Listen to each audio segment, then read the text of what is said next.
Hey, this is the Money Man. Eddie Money watching Jiggy Jag TV. Jiggy Jag TV, thanks for watching. We are at the McPherson Opera House here in beautiful downtown McPherson, Kansas. I am Jigman Freud.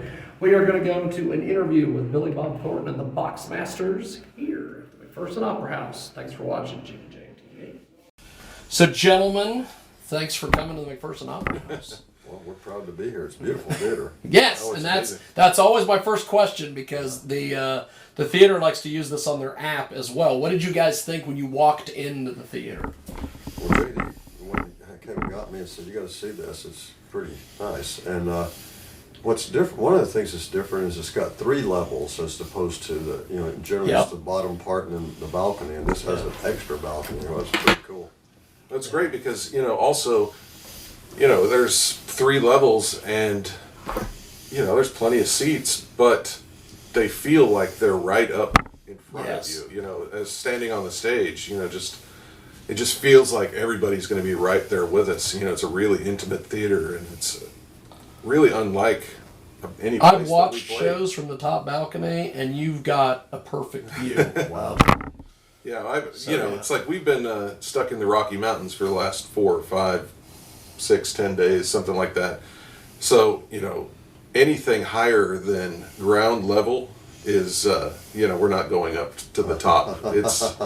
We have no energy. It's like the mountains completely wiped us out.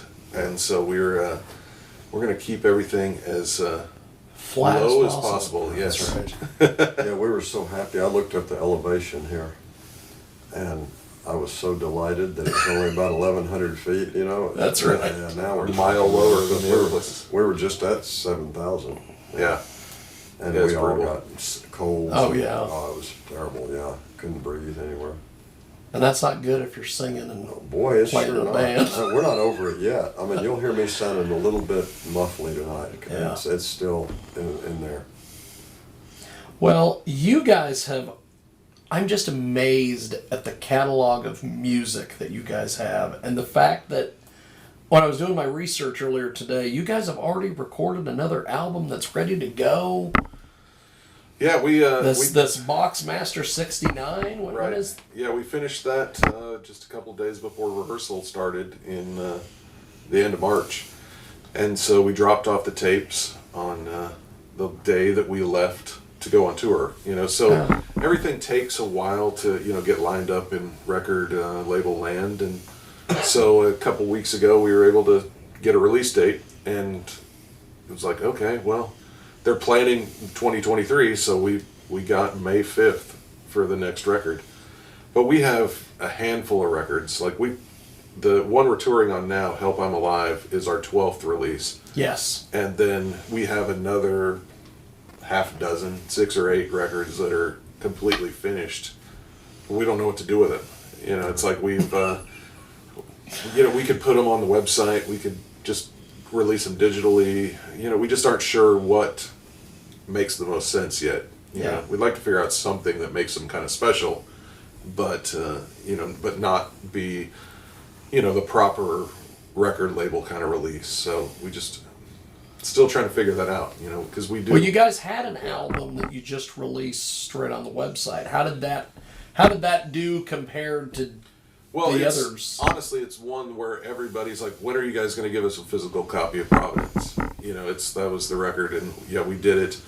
When we put out Somewhere Down the Road, we had all these other records that were ready, and that was in 2015.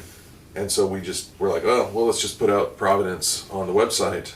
And it's been one of those things, like every tour, people are coming up going, hey, when can we get Providence as a physical CD or, record? And so I've been planning, because we have a studio now at Billy's house, and I want to remix it. And so I want to, remix it and then get a physical release going for that one, because it is one of our... How long ago? Like 10 years ago?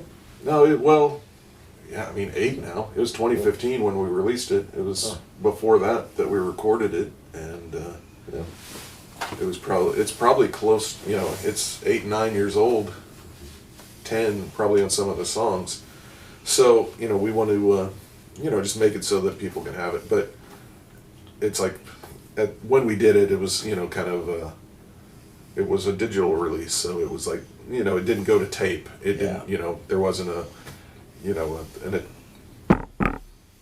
whatever. It's just something we're going to work on, and so I don't like the digital only releases. If we can avoid them, I'd like to either.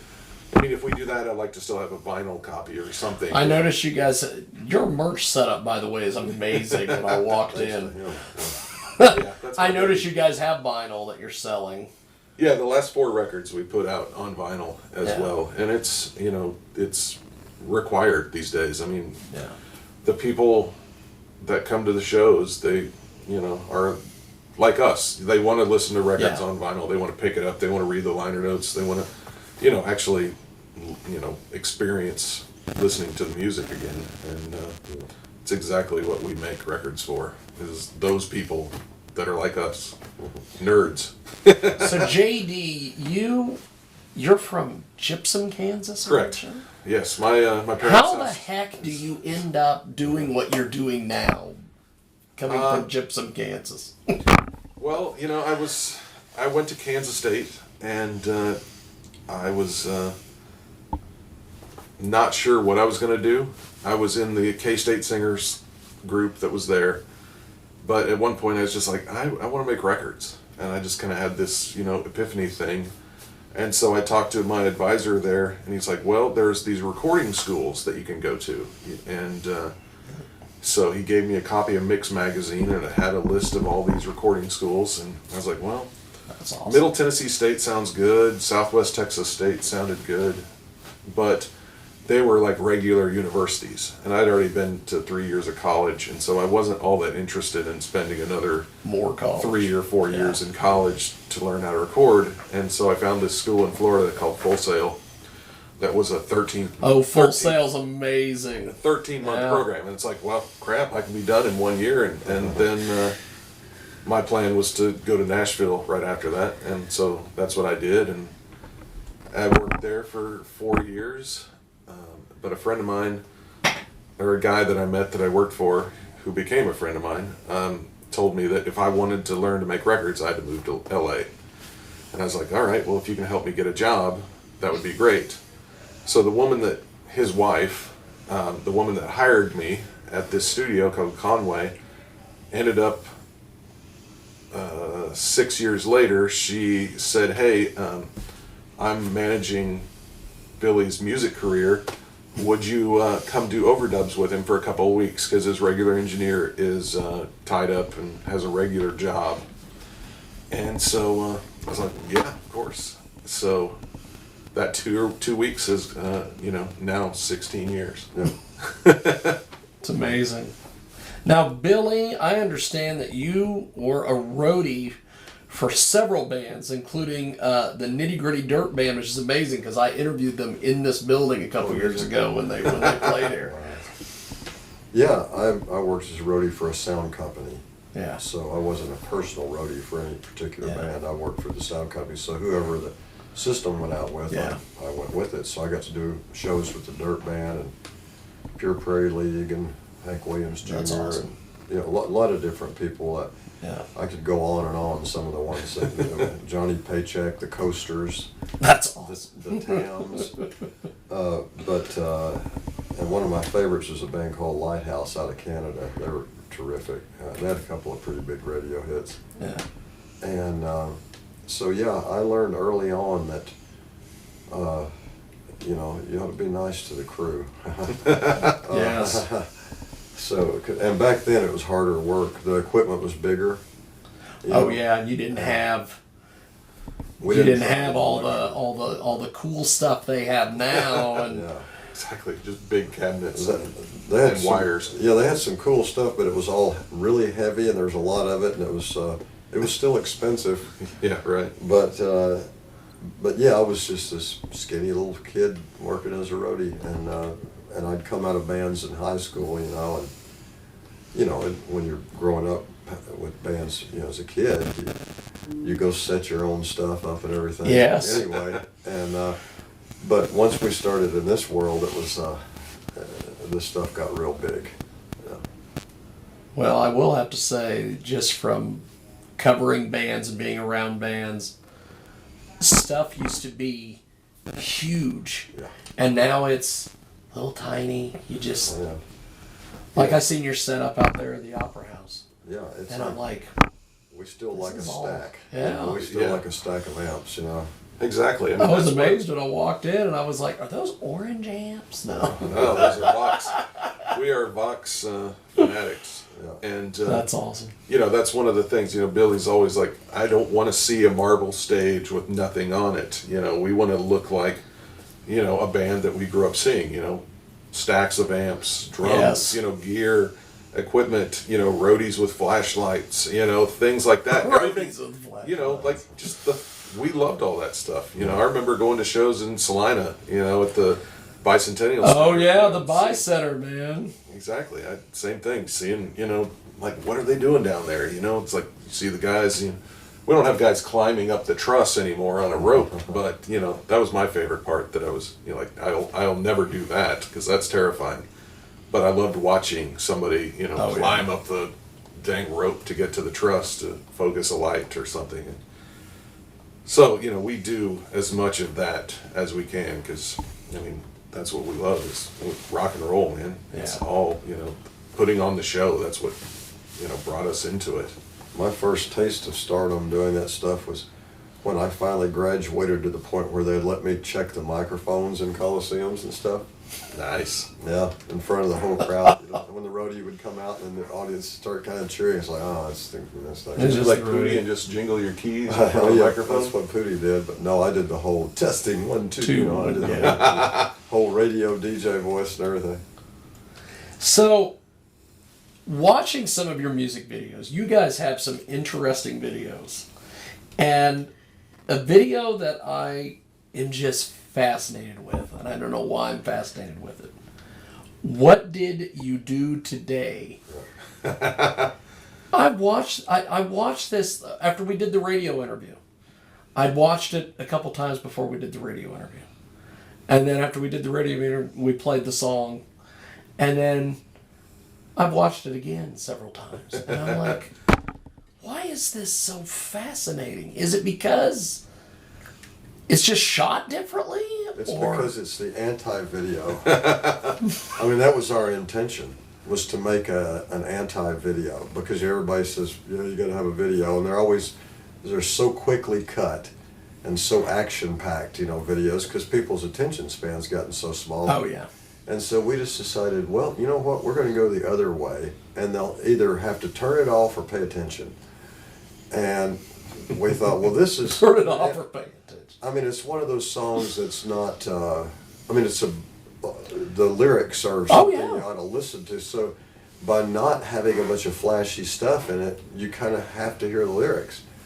And another thing about it that we planned was that we don't move. You Yeah. see a whole video with guys and we're not even playing. We're just sitting by the instruments, behind the instruments. And toward the very end, we finally move, you know.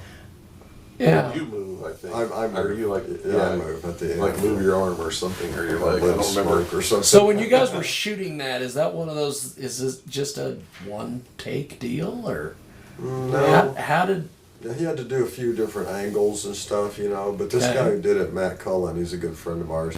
He's also done the album art for us a few times. That's cool. He's a really great guy and has a post-production company, and he shoots stuff really well. He shot that I himself. mean, he shoots stuff like, you know, award-winning Katy Perry videos and things like that. So, you know, he's like on a super high level, but he's also a great guy and or a friend. And so, you know, Billy called him and said, Matt, can you do a video for us? We just want to do it on the white, you know, we just want to have no, you know, nothing. Plain background. Yeah. And he's like, well, I've got a room like that. I've got cameras. And so it was, you know, just pulling up for, you know, a few hours and standing there, getting dressed in the suits and all that. And yeah, it was fun. Because we tried to make another video for it, but it was just too literal. Yeah. And so we're like, that's not exactly what we're going for. But this one worked. it is, I don't know. I watched it 2 or 3 times and I'm like, why am I drawn to this over and over?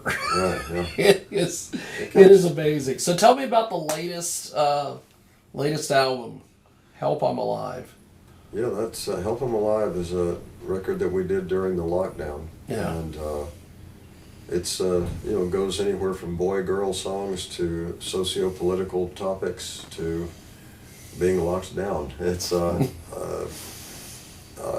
it sounds, this album probably, between this, I'd say Spec probably, Light Rays maybe, sound more like us than anything else. I'd say this album actually sounds more like us live Yeah. than any album we've ever done. Well, yeah, and the last few records, it's like we've really found our voice. It's like, since we started, it's we've always been evolving and changing and picking different influences that we kind of put to the forefront.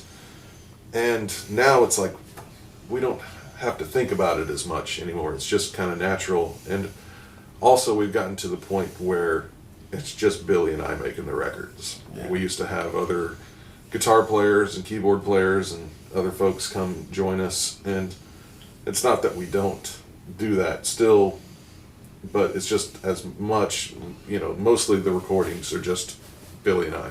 Yeah. We're playing all the, Billy does all the drums and the harmonies and the high harmonies and the lead vocals and percussion and ukuleles and things like that.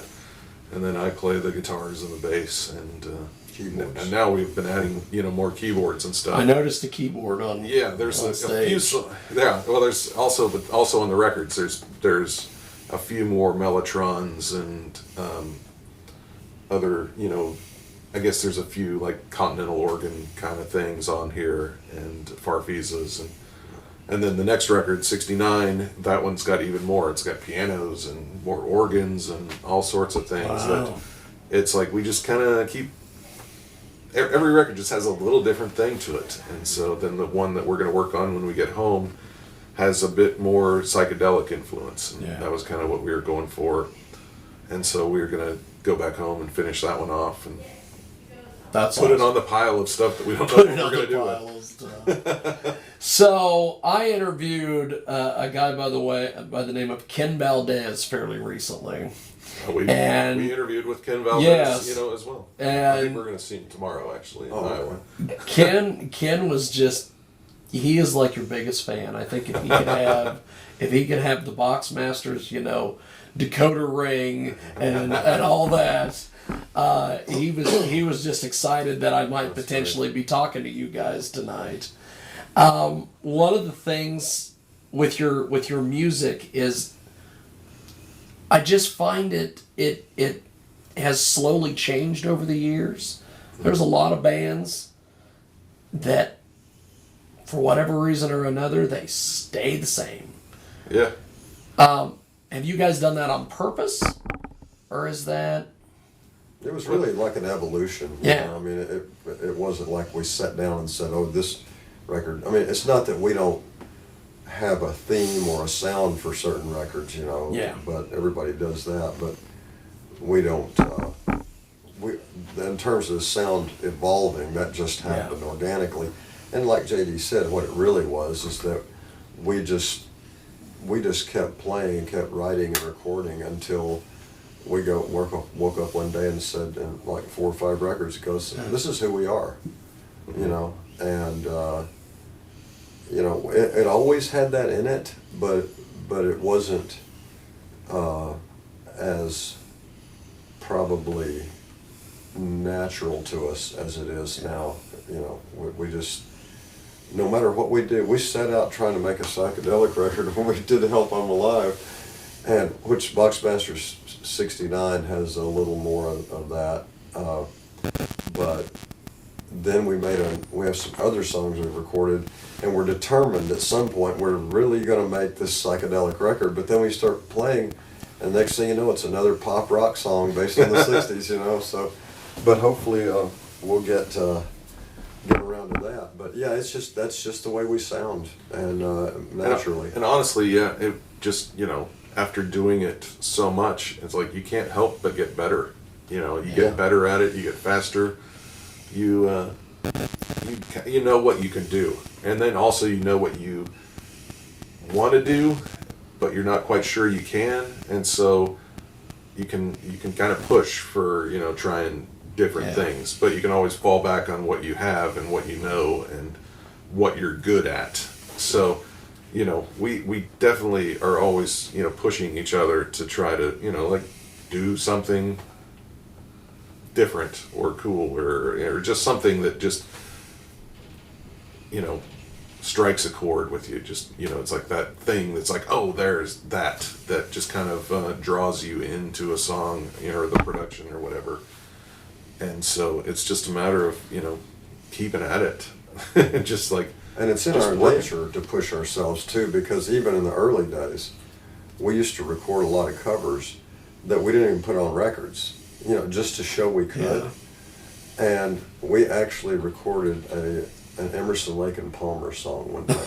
That's awesome. We never put it on anything. We just You did just it because recorded it. it's like, you know what? I know they're really fancy, but let's see if we could do it. And we did, just to show we could do it to ourselves, and never put it out. Yeah, there's other songs like that too. Yeah, It's just true. things that it's like we just want to do it. And back when we had a studio early in the days, we could take a couple days and do that anytime we wanted. And then when we didn't have the studio, when we were paying for one, we didn't do it very often because it cost money. Yeah.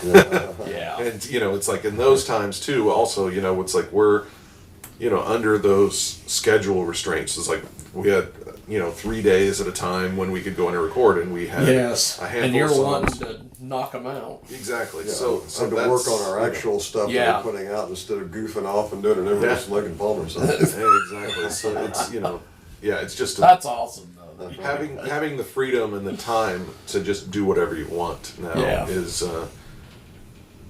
it's really super helpful to us, because To be able to do everything in house is amazing. Because I remember just from doing the TV radio stuff back in the day, once you've all got it in a house or you've got access to it a little bit more, it's so much easier. Well, before I let you guys go, when you guys are done tonight, you guys are going to be in Iowa, I understand? Yeah, we're playing the historic Surf Ballroom in Clear Lake, Iowa. That's awesome. Yeah, it's one of those places that you get chills just walking in the door. It's true. it's you can feel the ghosts there, and it's literal. It's like it's the last show Buddy did. So yes, but then we've got another 20, 25 shows left on the tour. In places, some of them are old favorites like Knuckleheads in Kansas City. Knuckleheads in Kansas City. But then we got some new places in New Hampshire we're playing. A few spots along the East Coast, Atlanta, Alabama. We're going all the way up to the top and then all the way down, and then we'll come back here to the Midwest. It's a good little route. Yeah, that you're we'll going. finish it off and then head home and start recording some more. That's awesome. Well, before I let you guys go, where is the best spot to send people? Social media, websites, or... That's right. www.theboxmasters.com. That's our website. We run all of the... I do all the social media stuff too. Instagram at _Boxmasters_official. That's where we do all our social media. I don't go on the Twitter or the Facebook very much, and since you can, I noticed so you can that repost everything today. from Facebook, or from Instagram to Facebook. I don't actually log into the Facebook page, but because the Instagram, it's just pictures. It's like That's right. It's like it's the stuff that we like anyway. It's pictures of us on stage, and pictures of the studio and things like that. So it's I don't we're not ones to like sit and preach on on the social media. Well, we're more showing off our new guitars or new drums or things like that. That's after trying to do research on you guys and what people were saying about, because I always like to go and see what people are saying about your music. I'm never doing that on social media ever again. After Oh no, that's all. The It was whole a game is to trash people as much as possible. Well, there was a debate today about if Billy Bob Thornton is even still alive, and I'm like, Oh yeah, he's not. I'm like, what is this?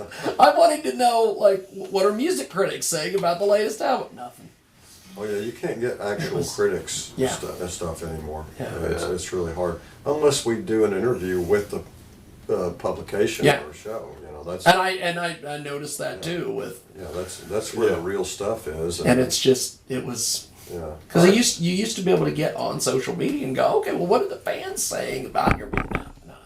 Yeah. Yeah, that's not that's really just a platform for people who want to say stuff. You know, it's Yeah. like, you know, I noticed recently they took down that thing where you got a thumbs up and a thumbs down on videos. Yes. I was like, yeah, that's great. And they took down the dislike. Oh yeah. Yeah. Well, it always never made sense because it's like, how can Why would you go into somebody's video and just go, this sucks? And Well, yeah, dislike exactly. it? You're Why? watching a video of Why would you do anything, that? like I'm trying to think of something we've watched lately, but it's other music, other bands, listening That's to their people's songs. art. What are you doing? Well, yeah, it's like, They do it especially to the Beatles. Well, yeah, exactly. It's like the Beatles. It's like I want to hold your hand, and the video and all, or whatever's playing, and it's like 32 people gave it thumbs down. It's like, how can you give one of the greatest songs ever written a thumbs down? Yeah. It's just because you're a It's- snarky little Yeah. monster. But it's like that's the problem. It's like everything. So it's good like that you just stick with Instagram. Yeah, it's keeps things positive. That's Yeah. that's what we're here. Our songs, even the depressing songs, still have some positive outlook on things. For the most part, Yeah. There's a few that are pretty dark and stay dark. Sure. But still, it's like we have optimism that things we're doing affect people positively. Yes. So it's like we don't have time for just snarky negativity. It's exhausting. Well, I appreciate you Pointless. guys doing this. Oh, well, Thanks for taking as much time as you did, and Absolutely. thanks for chatting with us. Appreciate it. Okay. Awesome. By the way, nice. Thanks to the Boxmasters, thanks to Billy Bob Thornton, and thanks to the McPherson Opera House. And thanks for watching Jiggy Jaguar. Okay, I think I got it.